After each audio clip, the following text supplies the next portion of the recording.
Buenos días compañeros, espero que se encuentren muy bien. Bueno, retroalimentando un poco la información que nos brindaron nuestros compañeros la clase anterior, mi nombre Lauren Bresch y mi compañera presente Aida Arcos vamos a hablar respecto a ese análisis que se aplica a esos estados financieros. Pero antes vamos a ponernos en contexto, vamos a hacer un recorderis sobre qué son los estados financieros. Aida, ¿qué son?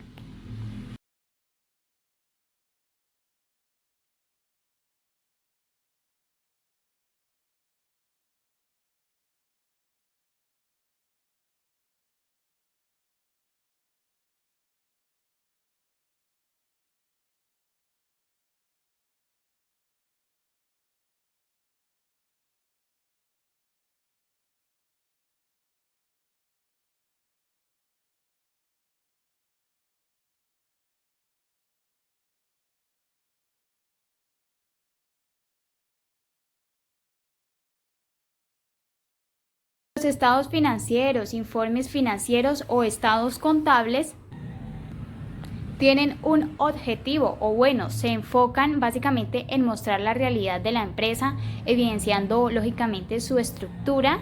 Esto de alguna forma u otra ayuda a sustentar la toma de decisiones dentro de la organización. Bueno, ahora vamos a hablar sobre los tipos y las características de los estados financieros. Por favor, Aira.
Llegando a la temática más importante, hablaremos sobre el análisis a los estados financieros, el cual se caracteriza por ser como una operación fundamentada de recolección, obtención y comparación de datos, ya sean contables, operativos y financieros de la organización.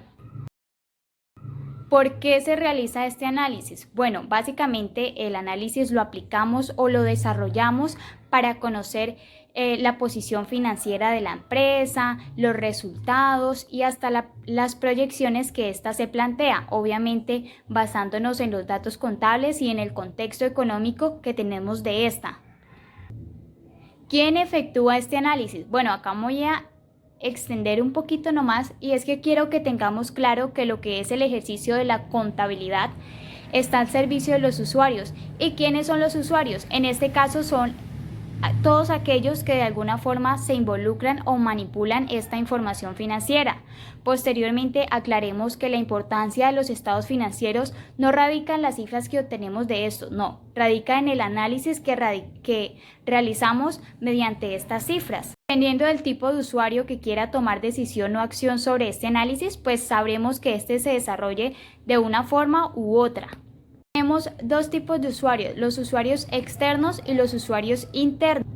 Externos como clientes, inversionistas, prestamistas e incluso el gobierno, a quienes por supuesto les interesa la liquidez, es decir, conocer la capacidad de endeudamiento o pago pues, que posee la entidad. Posteriormente encontramos a los usuarios internos, como propietarios, gerentes y colaboradores, a quienes pues son personas de alguna forma ajenas a la entidad, pero que manipulan o utilizan la información financiera de la entidad.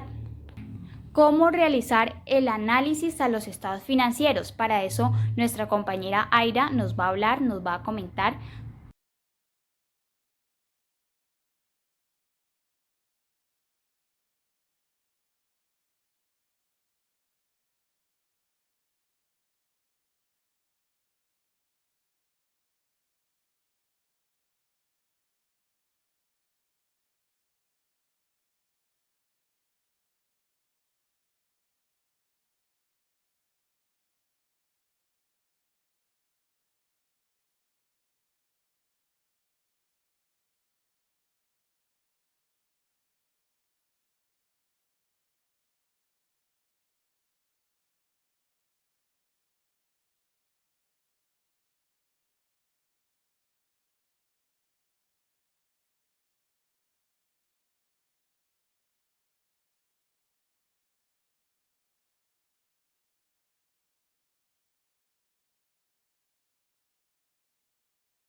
Los indicadores financieros son herramientas de medición que permiten evaluar a una empresa a partir de las características como son los indicadores financieros de liquidez, rentabilidad, eficiencia operativa y endeudamiento. Estos indicadores se utilizan para medir el desempeño financiero de una empresa y ayudar a tomar decisiones financieras. Los indicadores financieros son básicamente el resultado de relacionar dos cifras o cuentas del balance general de la compañía o de su estado de pérdidas y ganancias. Ahora voy a hablar sobre cada uno de los índices financieros. Los indicadores de liquidez son medidas que evalúan la capacidad de la empresa para generar dinero en efectivo y pagar sus deudas en un corto plazo.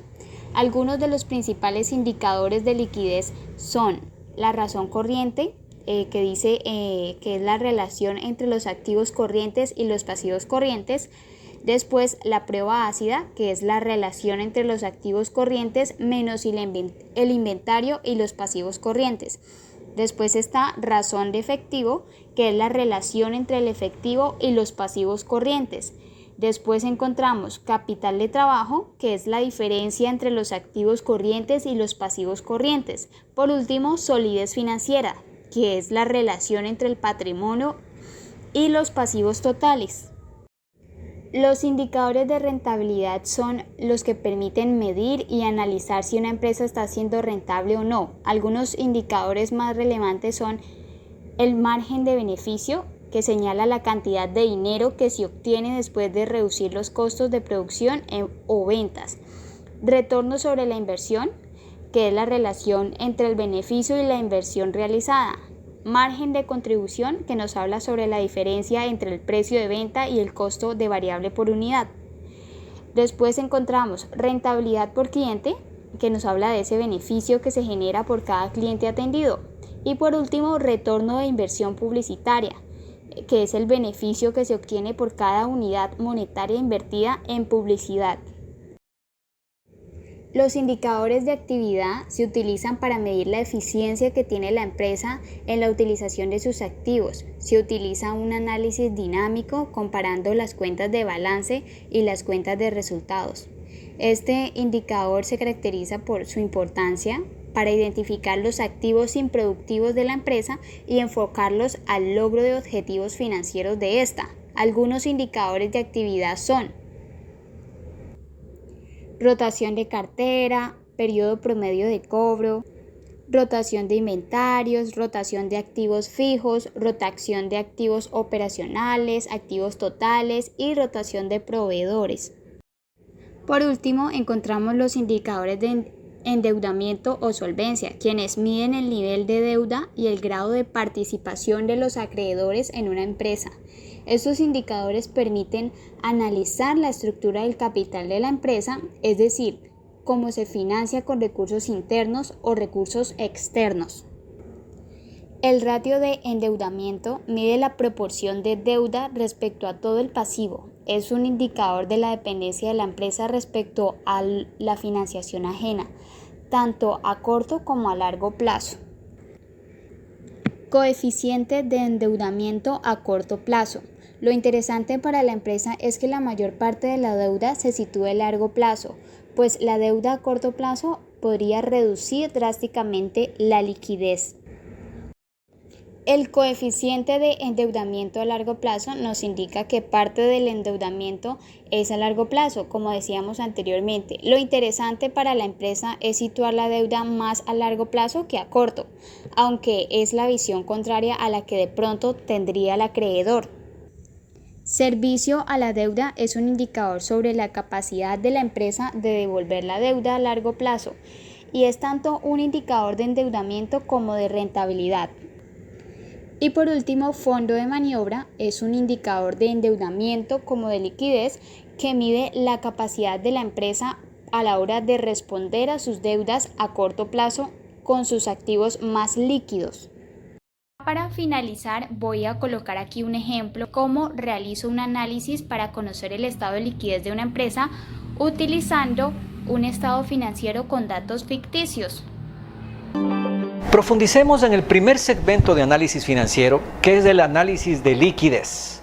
La liquidez tiene que ver, por supuesto, con la comparación, como ya vimos de manera previa en estos videos, de mi activo circulante con mi pasivo circulante. Esa es propiamente la definición de liquidez. ¿Cómo se relaciona? ¿Cuál es la comparación de mi activo circulante con mi pasivo circulante? Mide, por lo tanto, la capacidad que voy a tener de cubrir mis deudas de corto plazo con los activos que tengo disponibles o de exigencia en el corto plazo. Entonces, el índice de liquidez, la fórmula es activo circulante dividido entre pasivo circulante. Activo circulante entre pasivo circulante.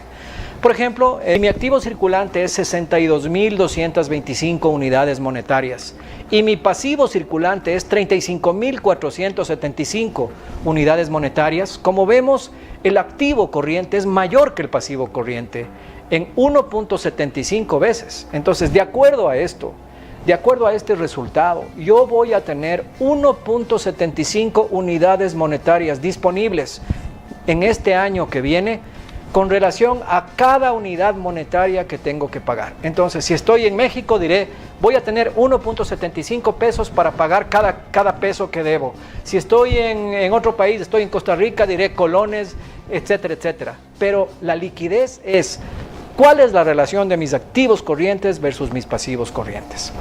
Viene otro nivel de análisis de liquidez, que es lo que se llama la prueba del ácido. ¿Qué es lo que pasa? En los activos circulantes existe un activo en particular que puede no ser tan líquido como el dueño de la empresa o el ejecutivo quisiera, que es el inventario. El inventario muchas veces tiene productos obsoletos, a lo mejor va a pasar de moda y ahí se va a quedar, es incierta su rotación. Entonces, en esta prueba de gran exigencia, que es la prueba del ácido, ¿cómo se calcula? Es activo circulante total menos inventario dividido para pasivo circulante. Es decir, quito los inventarios de mi activo circulante. En el ejemplo que estamos viendo, activo circulante 62.225 unidades monetarias menos, saco mis inventarios 37.150 entre mi pasivo circulante, que es 35.475, me da 0.70. Miren cómo cambió la realidad de liquidez de esta empresa. Ahora ya no tiene 1.75 unidades monetarias por cada peso para estar tranquilo. Ahora es 0.7. Por lo tanto, si esta empresa no se enfoca en dar rotación bien ágil a sus inventarios, muy dinámica, en asegurarse que no tenga productos obsoletos, va a tener problemas para pagar su deuda de corto plazo. Entonces, ese es el segundo análisis de liquidez. El tercer indicador dentro del rubro de liquidez es el propio capital de trabajo, el famoso working capital. Increíblemente, los gerentes financieros, incluso de empresas medianas y grandes, pasan la mayoría del tiempo enfocados en el manejo del capital de trabajo. ¿Cómo se calcula el capital de trabajo? Simplemente activo circulante menos pasivo circulante. En este caso, por ejemplo, activo circulante, lo hemos visto ya varias veces, 62.225 unidades monetarias, menos pasivo circulante, 35.475. Mi capital de trabajo es 26.750. ¿Qué es el capital de trabajo en el fondo? Son los recursos que yo tengo para operar, para dar la vuelta sin tomar en cuenta el dinero que ya tengo que guardar para pagar mis pasivos. Entonces, si yo logro tener un monto de capital de trabajo decente, adecuado, eso me da mucha maniobrabilidad en mi empresa, puedo manejar mejor mi operación. Cuando mi capital de trabajo es justo, casi siempre tengo que estar pagando deudas y no me queda dinero para dar mayor agilidad a mi negocio. Entonces, mientras más tenga como una holgura en el capital de trabajo, voy a estar más tranquilo en mi operación. Pero ojo, tampoco hay que dejar que el capital de trabajo sea demasiado grande, que tenga tantos activos circulantes ahí dando la vuelta sin generar.